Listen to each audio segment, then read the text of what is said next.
Hello, and thank you for joining us. I'm Sandy Potter, along with Masonicare President and CEO, JP Venoit, Dr. Ronald Schwartz, our Senior Director for Continuum Health Services, and we're very happy to have a special guest with us this week, Pat Baird. He is a Masonicare at Ashlar Village resident and also President of the Ashlar Village Association. Welcome, Pat. Thanks so much for joining us. Thanks for inviting me to join your program. I'm delighted to be here. It's really quite an honor. Thank you. Absolutely. It is a pleasure to have you. A few days ago, you and many of your fellow independent living residents had the opportunity to receive your first COVID vaccine. We're very interested in finding out from you what the mood was amongst everyone during that process, and also what went into your decision to get the vaccine as soon as it became available to you.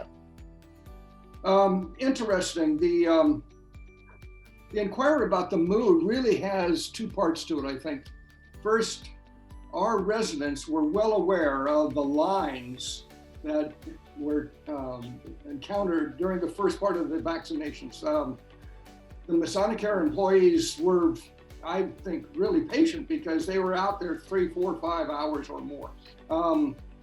So our residents saw that, they heard about it, and many of them were sort of, I don't know if I can manage that wait. That's a long time.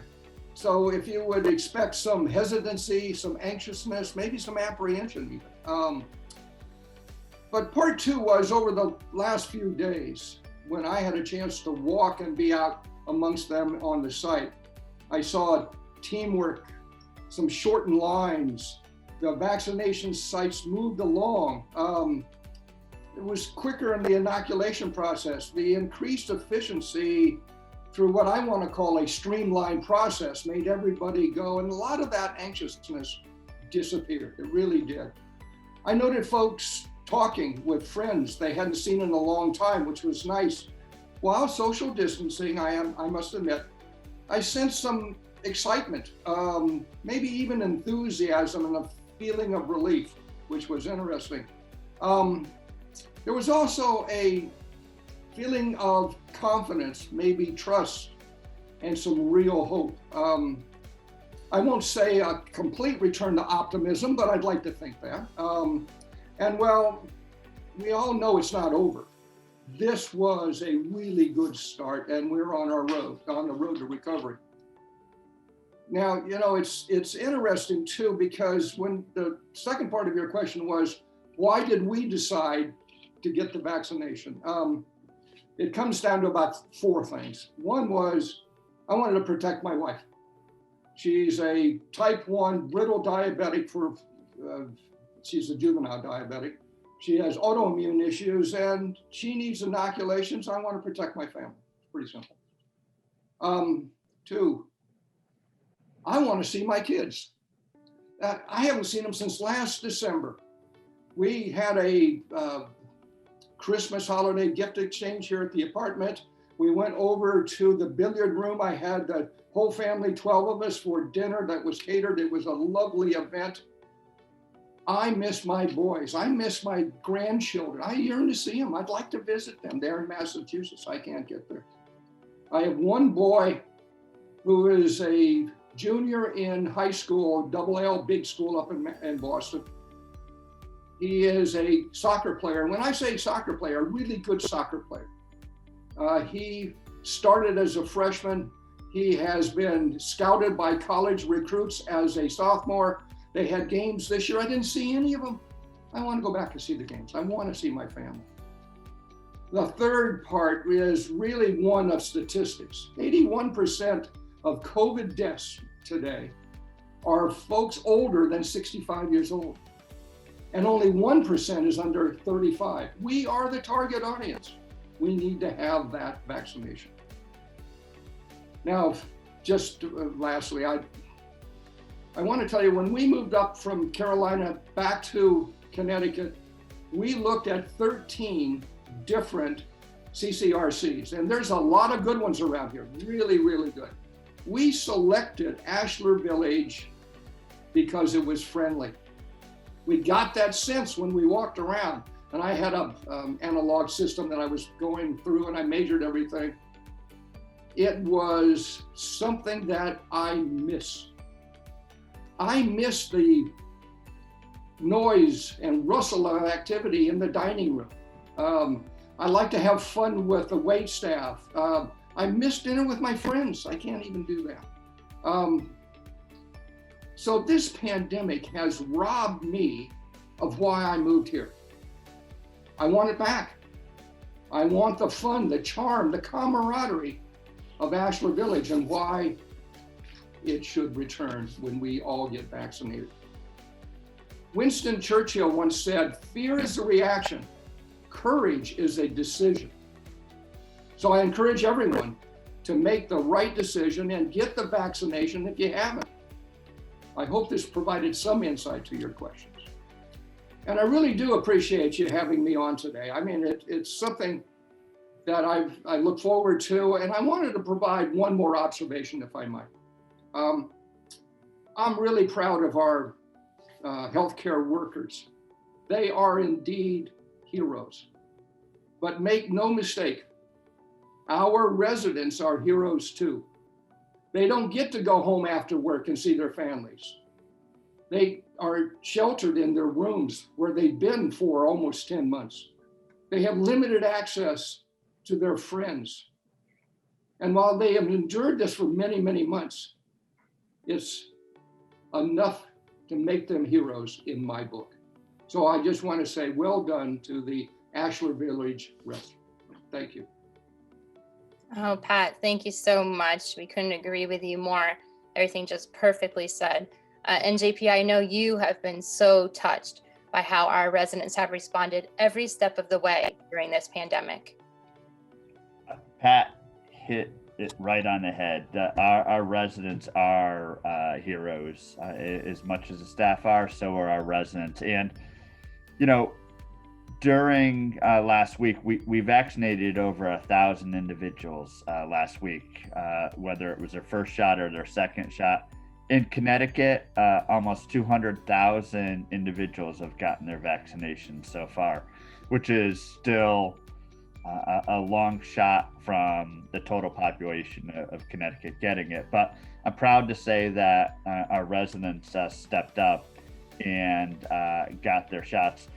Pat talked a little bit about the apprehension of the long lines and things of that nature.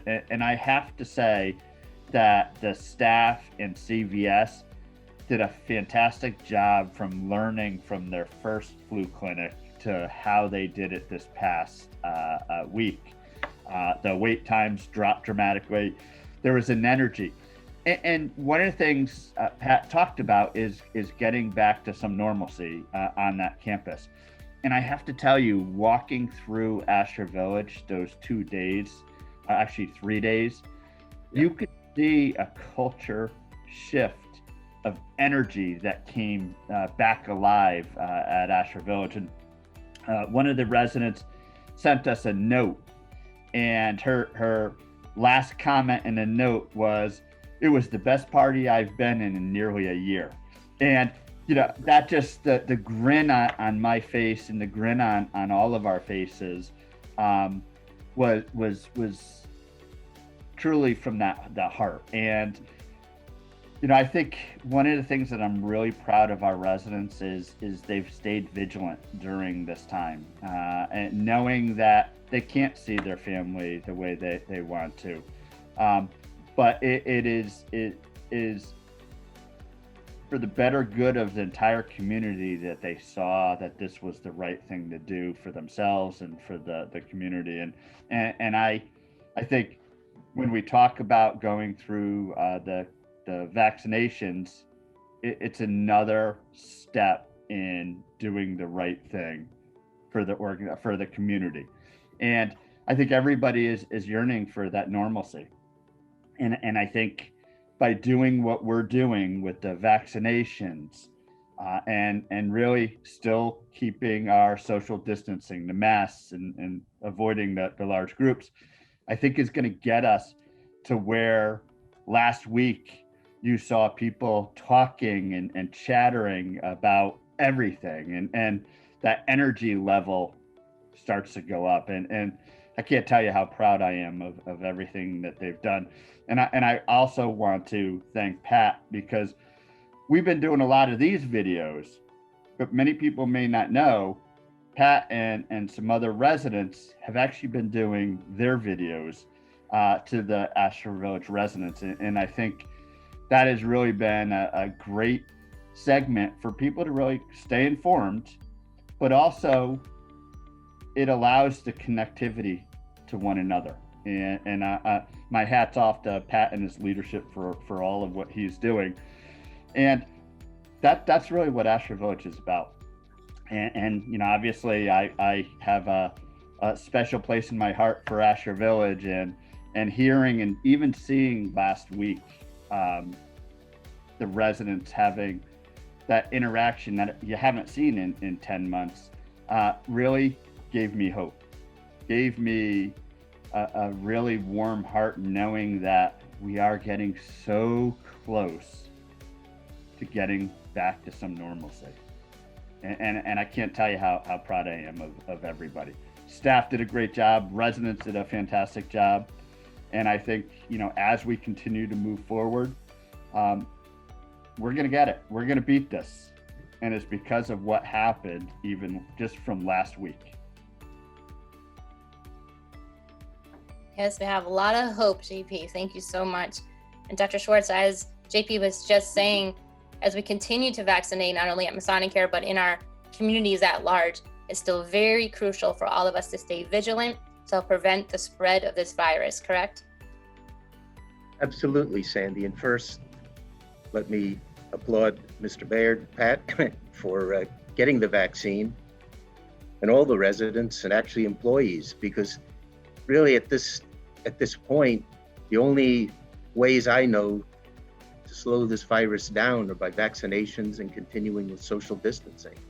So, you know, as JP said, and I totally agree, it was an extremely smooth process, very efficient, and we're moving along well into different phases, as you probably watch in the news and so forth. But as JP also said, you know, we're still in the infancy of getting immunizations. There's still a long, long way to go. And this is why it continues to be important to be vigilant and practice, you know, good social distancing and so forth.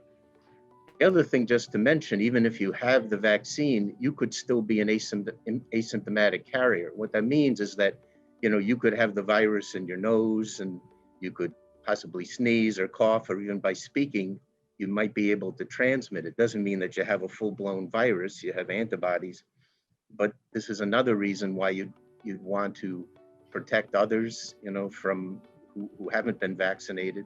So again, good health practices are very, very important. And you know what I think about now, it's already end of January, and I think back to a year ago, and I was asked to be on a live news show, and they were going to interview me, but not about the coronavirus. They wanted to interview me about what Masonicare was doing to prevent the flu. And I remember sitting in the waiting room. I was pretty nervous. It was live TV, and one of the associate producers came out to me and said, you know, do you know anything about this new virus that's present in China, just in case the interviewer asks you? And I'll tell you, I heard a little about it. A year ago, I didn't know anything really about it. I took out my phone. Luckily, I've learned how to Google things, and I Googled, you know, China virus, and it said coronavirus. That was one of the first times I really knew a year ago, you know, the coronavirus in China. I knew there's a coronavirus that causes a cold. I didn't think too much about it. But what I'm trying to say is, you think about it, a year ago, this was just starting. Now we have 2 vaccines that have emergency use authorization. There are going to be more vaccines coming this year. And I think we're way underway to beat this virus, but we have to continue to be diligent, wearing masks, social distancing, hand washing, and, you know, avoiding large crowds and avoiding travel, as hard as it is. So those of you who watch this regularly know that I try to think of a quote, and this is my quote for this week. And it says, in believing in others, we are believed. In supporting others, we gain followers. And in recognizing the value of others, we are honored. And that actually came from Solon B. Cousins. I don't know if anybody knows who Solon B. Cousins was, but he was a national executive director for the YMCA. So in saying that, I personally value everybody in this organization. I think we work very well together.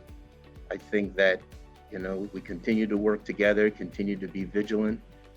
As JP said, we're going to have normalcy again. We're going to have better quality of life for everybody. And I'll end it like this. I'm honored to be a part of this organization and to work with all of you. Thank you. Thank you, Dr. Schwartz. Can't think of a better way to end it. So perfectly said. Andy, one more thing, if you don't mind me interrupting, but I also want to talk a little bit, just very quickly, that when we were doing the vaccinations last week, we also were finishing up a food drive. And a few things that I wanted to talk about with the food drive is we started a food drive about 4 weeks ago, a little more than 4 weeks ago. And the culmination of filling a shuttle was to happen the Saturday and Sunday. And when I was up at Ashlar Village on Saturday, one of our residents stopped me and said, one of the things that they're doing, not only are they helping in giving food for the food drive, they also were collecting brown paper bags for the Cheshire Food Bank. And they had about 19,000 at that time. And, when we talk about community and we talk about what Masonicare does, those two things alone are about bringing people together and bringing us closer in so many different ways. And I'm happy to say that while we were doing fill the shuttle on Saturday, Sunday, all the brown paper bags that we got, we actually folded them and gave them to the Ashlar Village residents so that they can obviously donate it.